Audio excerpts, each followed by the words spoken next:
Hosted by the Turkish foreign minister, these were the first direct talks between Russia and Ukraine for more than 3 years. Many in the Ukrainian delegation wearing combat fatigues, in contrast to the Russians wearing suits. The talks lasted barely 2 hours. A prisoner exchange agreed, but no major diplomatic breakthrough.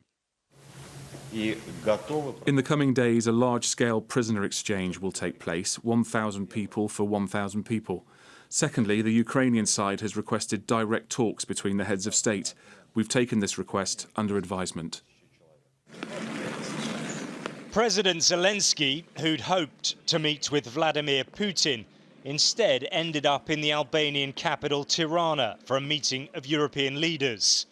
He accused Moscow of not being serious about peace. I was ready for a direct meeting with Putin, whether in Ankara or in Istanbul, and not just for a meeting, but to resolve all the important issues to my mind. But he didn't agree to anything, Putin. And you can also see that the Russian delegation that came to Istanbul is of a very low level. None of them are people who actually make decisions in Russia.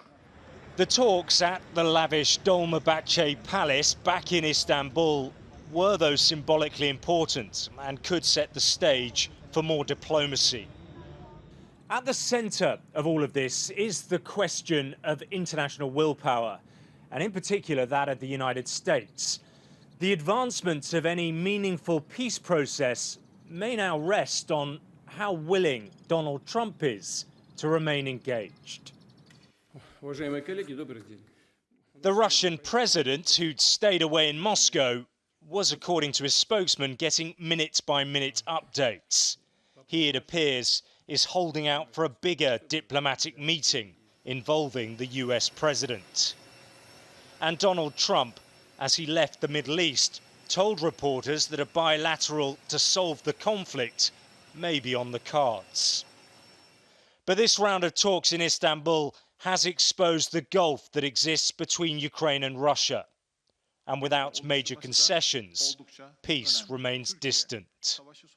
Alex Rossi, Sky News.